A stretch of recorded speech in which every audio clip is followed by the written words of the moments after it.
شروع اللہ کے پاک نام سے جو بڑا مہربان اور نہایت ہی رحم کرنے والا ہے۔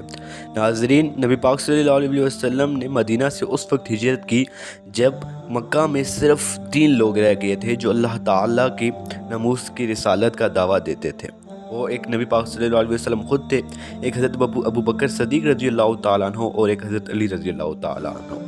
اس سے پہلے کہ میں نبی پاک صلی اللہ علیہ وسلم کی ہجرت کا واقعہ بیان کروں، آپ سب سے ایک درخواست ہے کہ اگر آپ چاہتے ہیں کہ میں آپ کے لیے ایسا ہی کنٹینٹ بناتا رہوں تو اس چینل کو سبسکرائب کر دیجئے تاکہ میں موٹیویٹ ہو کے ویڈیوز بناتا رہوں۔ جب حضرت ابو بکر صدیق رضی اللہ تعالیٰ عنہ نے مدینے کی طرف ہجرت کا ارادہ کیا تو حضور صلی اللہ علیہ وسلم نے فرمایا، ذرا اپنی جگہ ٹھہرے رہو کیونکہ میں توقع رکھتا ہوں کہ مجھے بھی جانے کی اجازت مل جائے گی۔ حضرت ابو بکر صدیق رضی اللہ تعالیٰ عنہ نے عرض کیا، میرے ماں باپ آپ صلی اللہ علیہ وسلم پر قربان، کیا آپ اس کی توقع رکھتے ہیں؟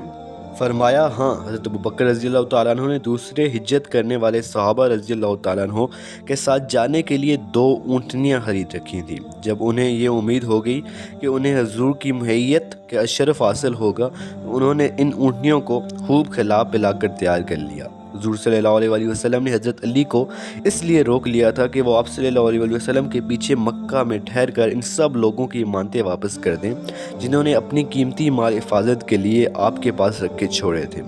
مکہ میں کوئی شخص ایسا نہ تھا جس کے پاس اگر کوئی چیز ایسی ہوتی جس کی چوری ہو جانے کا اسے خطرہ ہوتا تو وہ اسے حضور صلی اللہ علیہ وسلم کے پاس بطور امانت نہ رکھوا دیتا، کیونکہ آپ کی دیانت و امانت پر دوست و دشمن سب کو بھروسہ تھا۔ مومنین کی ہجرت سے قریش بت پرستوں کے اشتعال میں اور بھی اضافہ ہوا، وہ فکر مند ہو گئے۔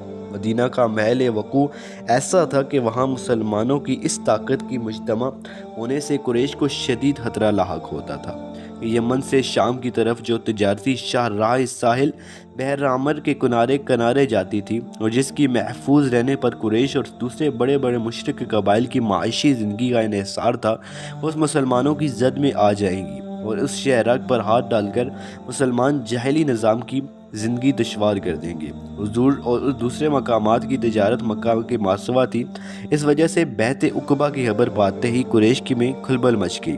پہلے تو انہوں نے اہل مدینہ کو نبی سے دور توڑنے کے لیے ایڑی چوٹی کا زور لگایا، مگر اس میں وہ ناکام ہو گئے۔ پھر انہوں نے مکہ سے مسلمانوں کی ہجرت کو روکنے کے لیے ہر ممکن تدابیر اختیار کی، مگر وہ چند ہی لوگوں کو روک سکے اور اہل ایمان کی بڑی تعداد مدینے پہنچ گئی۔ اس کے بعد وہ خطرے کو روکنے کے لیے آخری چارہ کار اختیار کرنے پر مجبور ہو گئے۔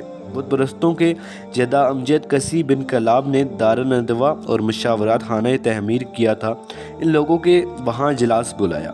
دارالندوا میں بڑے اہم فیصلے کیے گئے۔ یہاں صرف کسی خاندان سے تعلق رکھنے والے لوگوں کو آنے کی اجازت تھی اور شرط یہ تھی کہ وہ 40 سال کی عمر کو پہنچ چکے ہوں۔ جب وقت قریش نمائندگان مختلف علاقوں سے دارالندوا میں داخل ہو رہے تھے، اس لمحے دراز قامت رہب اور دبدبے والا عمر شخص دالان میں نظر آیا۔ اس نے اونی لباس پہن رکھا تھا۔ اس سوال پر کہ وہ کون ہے اور وہاں کیوں آیا ہے، اس نے جواب دیا، میں نجد کا شیخ ہوں، تمہاری شریفانہ چال ڈھال سے متاثر ہو کر اور تمہاری خوش بو سے مرغوب ہو کر جو تمہارے استحال میں سے عطر سے آ رہی ہے، میرا دل چاہ رہا ہے کہ تم سے باتیں کی جائے۔ اگر تم مجھے اپنے اجتماع میں شرکت کی اجازت دے دو تو ہو سکتا ہے میرا مشورہ بھی کچھ یوں ہی رائگاں نہ جائے۔ نجد کے لوگ اس قدر دور دراز علاقے میں رہتے تھے کہ ان پر یہ شک نہیں کیا جا سکتا تھا کہ انہوں نے محمد سے ساز بازی کر لی ہے، اس لیے دارالندوا کے بزرگوں نے اس نبی کو اپنے اجلاس میں شرکت کی اجازت دے دی۔ چنانچہ نجد کا یہ بزرگ باقی حاضرین کے ہمراہ مشاورت کے لیے مخصوص بڑے کمرے میں داخل ہوا۔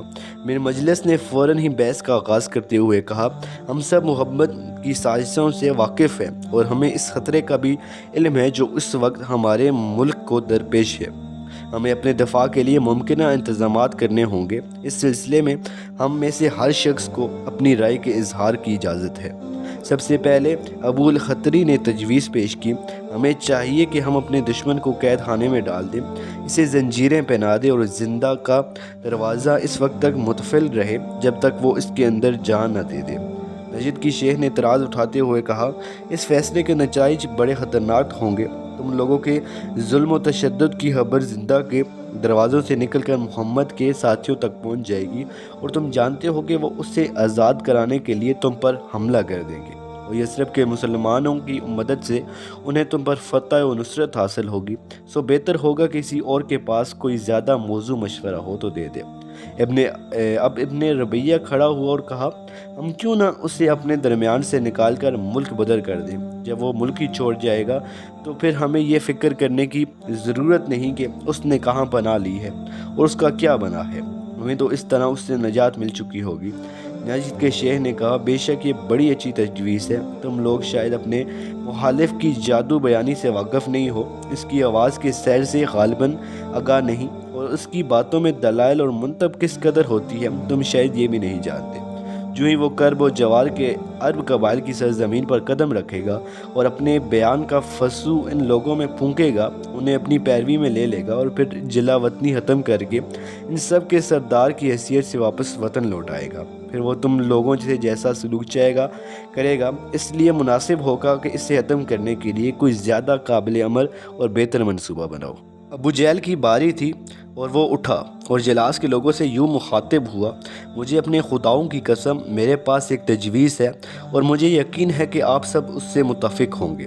سامعین نے کہا، بتائیے کیا تجویز ہے آپ کی؟ ابو جہل نے کہا، تجویز یہ ہے کہ ہم اپنے قبائل میں سے ہر قبیلے کے ایک حصے نوجوان کا انتخاب کریں گے جو کسی معزز خاندان سے ہوگا اور اس کے لیے بہادر و جری ہونا ضروری ہوگا۔ ہم اس کے ہاتھ میں ایک تیز دھاری تلوار دے دیں گے، یہ سارے نوجوان مل کر بیک وقت محمد صلی اللہ علیہ وسلم پر حملہ آور ہوں گے۔ یہ محمد کے قتل کی ذمہ داری بجائے کسی ایک فرد کے کئی افراد پر عائد ہوگی جو مختلف علاقوں سے تعلق رکھتے ہوں گے، اور عبد مناف جو مقتول کے رشتہ دار ہیں ہمارے قبیلے کے ہر علاقے کے لوگوں کے خلاف اعلان جنگ نہیں کر سکیں گے، یوں انہیں مجبوراً قصاص قبول کرنا پڑے گا جو ہم بخوشی ادا کر دیں گے۔ نجد کے شیخ نے، جو دراصل ابلیس تھا اور انسانی شکل میں ان کے درمیان آیا ہوا تھا، اپنی رائے دیتے ہوئے کہا، بات تو یہ بڑی دانش مندی کی ہے، تمہاری مشکل کا حل اس کے سوا کسی اور شے میں نہیں۔ اس اجلاس میں متفقہ طور پر اس پر فریب تجویز کو منظور کر لیا گیا تھا۔ قتل کے لیے آدمی بھی نامزد کر دیے گئے تھے، قتل کا وقت بھی مقرر کر دیا گیا تھا اور ساری کارروائی کو اس قدر منحفی رکھا گیا کہ کسی کانوں میں کان تک خبر نہ ہوئی تھی۔ جب معاملہ یہاں تک پہنچ گیا تھا تو اللہ تعالیٰ نے اپنے نبی کو مکے سے ہجرت کر کے جانے کی اجازت دے دی، اور نبی پاک صلی اللہ علیہ وسلم دعا کریں کہ اے میرے رب، مجھے داخل کر سچائی کے ساتھ داخل ہونے کی جگہ اور مجھے نکال سچائی کے ساتھ نکلنے کی جگہ سے، اور کسی طاقت کو میرا مددگار بنا دے۔ یہ اجازت اس دن ملی جس کے بعد آنے والی رات قریش نے رسول صلی اللہ علیہ وسلم کے قتل کے لیے مقرر کی تھی۔ اس روز جبرائیل علیہ السلام نے آ کر حضور صلی اللہ علیہ وسلم کو قریش کے ارادے سے باخبر کیا اور آپ کو ہدایت کی کہ آج رات آپ صلی اللہ علیہ وسلم اپنے بستر پر نہ سوئیں۔ اس کے بعد آپ صلی اللہ علیہ وسلم دوپہر کو منہ پر کپڑا لپیٹے ہوئے حضرت ابو بکر کے ہاں تشریف لے گئے۔ حضرت عائشہ کی روایت ہے کہ حضور روزانہ صبح یا شام کے وقت ہمارے ہاں تشریف لایا کرتے تھے، مگر اس روز آپ ظہر کے وقت تشریف لائے جو معمولاً آپ کے آنے کا وقت نہ تھا۔ حضرت ابو بکر نے فرمایا، میرے ماں باپ آپ پر قربان ہوں، ضرور کوئی بات ہے جس کی وجہ سے وہ اس وقت تشریف لائے ہیں۔ پھر حضور صلی اللہ علیہ وسلم نے اندر آنے کی اجازت مانگی، اور جب اجازت پا کر اندر تشریف لائے تو فرمایا، اپنے پاس سے سب کو ہٹا دو۔ ابو بکر صدیق رضی اللہ تعالیٰ نے عرض کیا، یہ تو آپ ہی کے گھر کے لوگ ہیں۔ اس وقت عائشہ اور ان کی بہن اسما رضی اللہ تعالیٰ عنہ کے سوا حضرت ابو بکر کے پاس اور کوئی نہ تھا۔ حضور صلی اللہ علیہ وسلم نے فرمایا، مجھے نکلنے کی اجازت دے دی گئی ہے۔ حضرت ابو بکر نے فرمایا، میرے ماں باپ پر قربان، مجھے تو مہیت کا شرف نصیب ہو گیا۔ فرمایا، ہاں۔ حضرت ابو بکر نے عرض کیا، میری ان 2 اونٹنیوں میں سے ایک آپ لے لیں۔ فرمایا، مگر میں قیمت دے کر لوں گا۔ حضور صلی اللہ علیہ وسلم نے فرمایا، میں اسی قیمت پر لوں گا جس پر تم نے اسے خریدا ہے۔ ابو بکر صدیق رضی اللہ تعالیٰ عنہ نے قیمت بتائی اور آپ صلی اللہ علیہ وسلم نے فرمایا، میں تمہیں دوں گا۔ اس کے بعد حضور اور حضرت ابو بکر صدیق رضی اللہ تعالیٰ عنہ نے بنی الدبیل کے ایک شخص عبداللہ بن اریتک کے جو راستوں کا ماہر تھا اجرت پر رہنمائی کے لیے مقرر کیا، اور دونوں اونٹیوں اس ہدایت کے ساتھ اس کے حوالے کی کہ جس جگہ ہم بلائیں اسی وقت انہیں لے کر اس جگہ پہنچ جانا۔ اس کے بعد رسول کریم صلی اللہ علیہ وسلم اپنے مکان پر تشریف لے گئے اور رات ہونے تک وہیں رہے تاکہ دشمنوں کو اس امر کا ذرا برابر بھی شبہ ہونے نہ پائے۔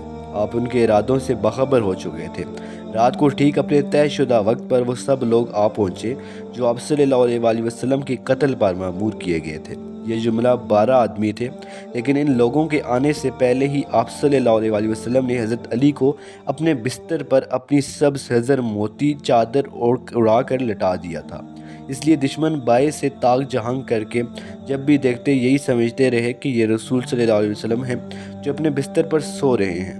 یہ لوگ رات بھر بیٹھے رہے اور اس انتظار میں رہے کہ صبح سویرے جب رسول صلی اللہ علیہ وسلم اٹھے تو یک بار کی آپ پر ٹوٹ پڑے۔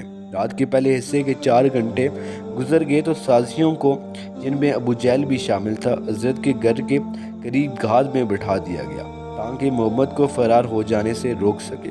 یہ لوگ رات کی تاریکی میں اپنے جرم کا ارتکاب نہیں کرنا چاہتے تھے، کیونکہ اس صورت میں خدشہ تھا کہ لوگ اس فعل میں اہل قریش کی شمولیت سے انکار کر دیں گے۔ چنانچہ ان سازشوں نے پھوٹنے کا انتظار کیا تاکہ روشنی میں ہر شے نظر آ رہی ہو اور اس قتل میں ہر شخص کا برابر حصہ ہو، مگر وہ ذات کہ جسے نہ نیند آتی اور نہ نونگ، وہ اپنے رسول صلی اللہ علیہ وسلم کی نگہبانی کر رہی تھی جو دشمنوں میں گرا ہوا تھا۔ رات کو کسی وقت حضور صلی اللہ علیہ وسلم اطمینان سے بے تشریف لائے اور ان کے سروں پر خاک ڈالتے ہوئے ان کے درمیان سے نکل گئے۔ صبح ہوئی تو ان لوگوں نے حضرت علی رضی اللہ تعالیٰ عنہ کو حضور صلی اللہ علیہ وسلم کے بستر پر سے اٹھتے ہوئے دیکھا، اور اس وقت انہیں معلوم ہوا کہ رسول اللہ تو کبھی کے جا چکے ہیں۔ انہوں نے حضرت علی رضی اللہ تعالیٰ عنہ سے پوچھا، تمہارے صاحب کہاں ہیں؟ حضرت علی نے جواب دیا، مجھے کچھ معلوم نہیں کہ وہ کہاں تشریف لے گئے، میں ان پر کوئی نگراں نہیں ہوں۔ تم لوگوں نے انہیں نکالا اور وہ نکل گئے۔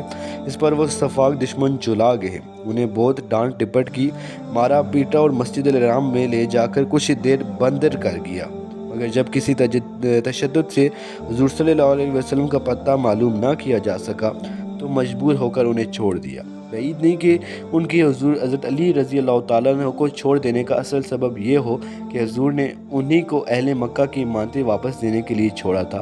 کفار کو جب یہ معلوم ہوا ہوگا کہ رسول حضرت علی رضی اللہ تعالیٰ عنہ کو اس کام کے لیے مامور کر گئے ہیں تو کچھ انہیں اپنے مال واپس ملنے کے لالچ نے ان کی رہائی پر آمادہ کیا ہوگا، اور کچھ انہیں شرم میں آ گئی ہوگی کہ جس شخص کو وہ قتل کرنے آئے تھے وہ اتنا بلند اخلاق انسان ہے کہ قتل گاہ سے نکلتے وقت بھی اسے اپنے دشمنوں کی امانتیں ادا کرنے کی فکر رہی۔ حضرت علی سے فارغ ہو کر ان ظالموں نے حضرت ابوبکر کے مکان کا رخ کیا۔ دروازے پر کھڑے ہو کر انہوں نے حضرت اسما سے پوچھا، تمہارا باپ کہاں ہے؟ انہوں نے کہا، مجھے خبر نہیں۔ اس پر ابو جہل نے اس زور سے فرمایا کہ حضرت اسما کے کان کی بالی ٹوٹ کر دور جا پڑی۔